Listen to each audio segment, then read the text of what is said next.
This just broke at Infowars.com right now and PrisonPlanet.com, our mirror backup site. J.P. Morgan executive becomes fifth banker to die in last 2 weeks. Now, by the way, that's top bankers. I was doing some math last week on this, searching. I found like 20 bankers in the EU, England, and the U.S. that are very mysteriously falling into the water, being found dead in parking lots, shooting themselves in the heads, jumping off high-rises. Some fear spate of deaths linked to imminent financial crisis. This is very suspicious because these are all like super high level, but still comptrollers above the highest level. Looks to me like they're getting rid of where the bodies are buried ahead of something. And, of course, the criminal investigations of J.P. Morgan and the fines they and others have been paying, their chicken feed.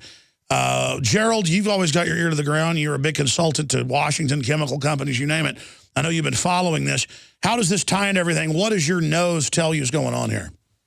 Well, when you look at the real numbers, you've had just in January, you had an outflow of probably about $12 billion out of the, or much more, out of the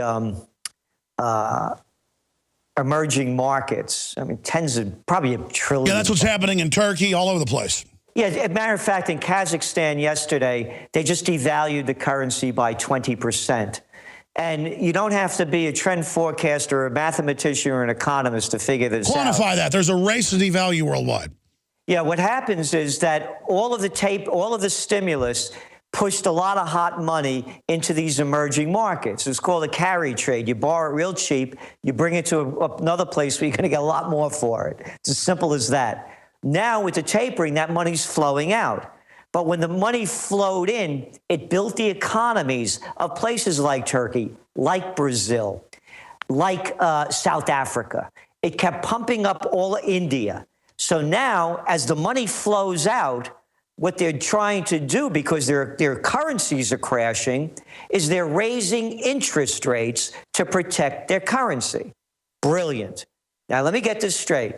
Your economy's going down. It's getting worse. Your currency's being devalued. And to save that currency, now you're going to raise interest rates to make it even more expensive to borrow. Brilliant. That'll really help the economy go way down, because that's what's happening. So now, as I mentioned, they're either devaluing or raising their interest rates. The net result is the same. Recessions turn into depressions. Now, going back to the biggest story, we just saw the dog and pony show yesterday on, you can't call her Fed chairwoman, she doesn't like that, Fed Chair Yellen at the House meeting. That's good. Say it how she says to do it, or you're bad. Exactly. Yeah. Well, we'd call it in Italian, faccia brute, but we won't say that. But I could call you that. But anyway, she went on, let me set the scene. The markets are crashing a week and a half ago, all over. The Dow, all over the world, the Asian markets, the DAX in Europe, all of them are going way, way down. Every day, every day, every day. Everyone's waiting for Friday. Now, this is a fact. Everyone was waiting for Friday to see what the job numbers would be. So the job numbers come out. The consensus on Wall Street, we're going to have 189,000 new jobs. And they got this guy over there, this shill that they're always quoting in all the newspapers everywhere, this Mark Zandi. He was up to 170,000. He comes in, the numbers come in, they're 113,000. The estimate on the street's 189,000. Zandi said when the December numbers came out at 74,000, and anybody could look it up. You could Google it up. And on CNBC back in December, numbers come out. These numbers, no, they're wrong. They're wrong. They're going to be readjusted. I pay no attention. They ask them, how much is the December number going to be pushed up? Oh, 200K.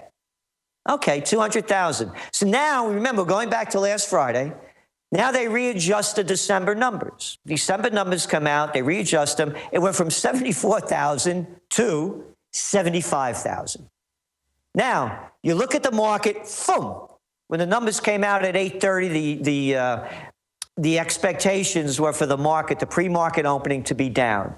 The market opens up, and on the good news of lousy job numbers, the market pumps up and follows through a little bit on Monday.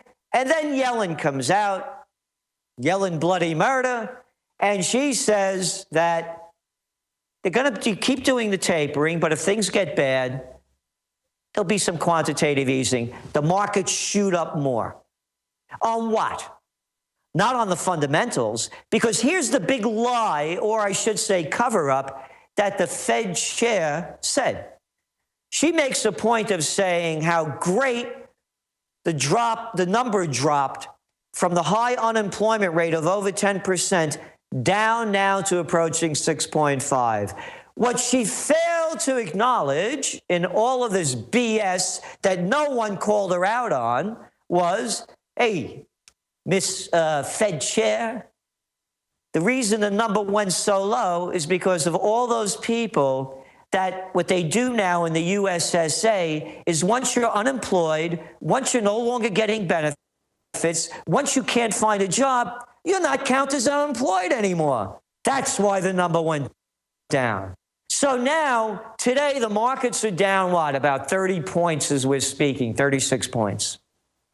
There's nothing to drive the markets up. There's only pressure to drive them down. Now let's look at gold. Since the beginning of the year, gold has been steadily increasing all of the time, and now it's approaching the 1,300 mark. Now, I want to make this clear.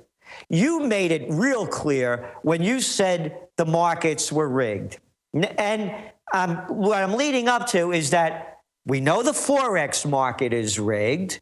That's the market which trades currencies. I'm not making it up. It's a fact. At the point of, by the way, they're trading each day $5.3 trillion. Well, look at LIBOR. It just goes on and on. LIBOR now, here's some of that guy, Jim Cramer, that's always on CNBC. This was reported on Yahoo yesterday. Here's the headline, so everyone knows that I'm not making it up. Jim Cramer, yes, the market is rigged.